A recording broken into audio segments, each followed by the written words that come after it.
বিসমিল্লাহির রহমানির রহিম। প্রিয় দর্শক, আসসালামু আলাইকুম ওয়া রাহমাতুল্লাহি ওয়া বারাকাতুহু। পবিত্র রমজান মাস উপলক্ষে সবাইকে জানাই আন্তরিক শুভেচ্ছা ও অভিনন্দন। রমজানুল মোবারক। দর্শক, আমাকে আপনারা ফোনের মাধ্যমে এবং কমেন্টসে বিভিন্নভাবে একটা বিষয় জানতে চেয়েছেন যে হাঁসের বাচ্চা নেয়ার সঠিক উপযোগী সময় কোনটি? হাঁসের বাচ্চা কোন সময় নিলে সবচেয়ে বেশি লাভবান হওয়া যায় এবং হাঁসের বাচ্চার মৃত্যুর হার সবচেয়ে বেশি কম? এ বিষয়টা জানতে চেয়েছেন। আমি আপনাদেরকে ফোনের মাধ্যমে অনেককে জানিয়েছি, কিন্তু আসলে দেখলাম যে এই বিষয়টা নিয়ে একটা ভিডিও পাবলিশ করা অত্যন্ত জরুরি হয়ে গেছে।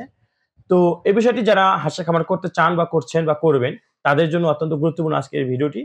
তো যদি প্রয়োজন না হয়, আমি মনে করি এখনই স্কিপ করতে পারেন ভিডিওটি। আর যদি প্রয়োজন মনে করেন, ভিডিওটি ইনশাআল্লাহ শেষ পর্যন্ত দেখবেন আশা করছি, এবং ভিডিও দেখা শেষে শেয়ার করে দিতে পারেন। তো চলি মূল কথায়, যে হাঁসের বাচ্চা নেয়ার উপযোগী সময় আপনি ডিপেন্ড করবে আপনার এলাকার উপরে, এবং আপনি কোন সব এলাকায় বসবাস করছেন, ওইখানকার আবহাওয়া, পরিবেশ, পরিস্থিতি সবকিছু মিলে তার উপরে একটা ডিপেন্ড করে। তো মূলত আবহাওয়াটা হচ্ছে সবচেয়ে বেশি প্রয়োজনীয়। যে আমাদের দেশ ৬ ঋতুর দেশ হলেও এখন অনেকটা ২ ঋতুর মতো হয়ে গেছে বলতে পারেন। কারণ হচ্ছে যে অনেক কিছুর একটা সময় যায় যে প্রচন্ড গরম, এবং কিছু একটা সময় আছে যেটা প্রচন্ড ঠান্ডা। এর মাঝামাঝি কিছু সময়ও আছে। তো শীতের সময় হাঁসের বাচ্চাগুলোকে যদি নেওয়া যায়, তখন হাঁসের বাচ্চাগুলো ঠান্ডা লাগে, বিভিন্ন সমস্যার কারণে ঠিকমতো ব্রুডিং ঠিক না রাখার কারণে হাঁসের বাচ্চাগুলোর সমস্যা হয় এবং অধিক হারে মারা যায়। তবে এবার না শুধু বিগত কয়েক বছর যাবৎ শীতেও অনেকে বাচ্চা নিয়েছেন আমাদের কাছে।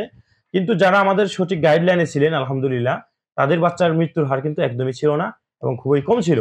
তো এটাও আমি আজকের ভিডিওতে আমি এখন মাঝখানে বলে নিতে চাচ্ছি যে সারা বাংলাদেশে যে কোনো স্থান থেকে আমাদের কাছ থেকে কিন্তু যে কোনো জাতের অরিজিনাল জাতের ছোট থেকে নিয়ে যে কোনো বয়সের হাঁসের বাচ্চা নিতে পারেন। তো বেশি করে ১ দিন থেকে নিয়ে ৭ দিন, ১০ দিন, ১৫ দিন, ১ মাস, ২ মাস, ৩ মাস, ৪ মাস এসব বয়সের বাচ্চাও কিন্তু নিতে পারেন। একদম বিশ্বস্ততার সাথে খুবই ভালো মানের একটা প্রোডাক্ট পাবেন। আর আমাদের কাছ থেকে হাঁস কেন নিবেন? আমাদের কাছ থেকে নিলে হাঁস নেওয়ার পরবর্তী সময়টাতে সঠিক গাইডলাইন দেওয়া হবে এবং আমাদের ডাক্তারের মাধ্যমে পরামর্শ দেওয়া হবে। তো বলছিলাম যে অধিক শীতে হাঁসের বাচ্চা নিলে একটু সমস্যা হয় যারা নতুন তাদের জন্য।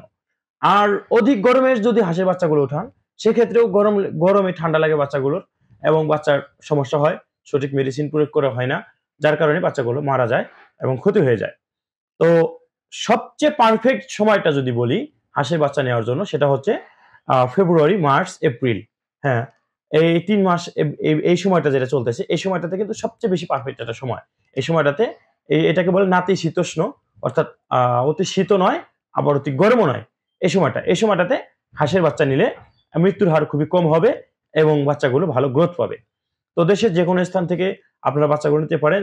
আর বিশেষ করে আমি সিলেট এবং হচ্ছে হবিগঞ্জ, মৌলভীবাজার, সুনামগঞ্জ, এদিকে কুমিল্লা, চট্টগ্রাম, ফেনী, নোয়াখালী, লক্ষ্মীপুর এসব অঞ্চলের ভাইদেরকে আমি আবারও ধন্যবাদ জানাই।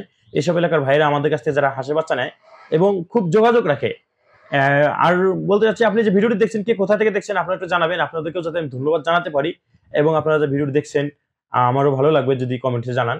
এবং আগামীতে আপনারা কি ধরনের ভিডিও পেতে চান যদি কমেন্টে জানান, আমরা আগামীতে ওইসব ভিডিও নিয়ে আপনাদেরকে জানানোর চেষ্টা করবো ইনশাআল্লাহ। তো দর্শক, ভালো থাকুন, সুস্থ থাকুন। দেখা হবে নতুন ভালো কোনো ভিডিওতে। আসসালামু আলাইকুম ওয়া রাহমাতুল্লাহি ওয়া বারাকাতুহু।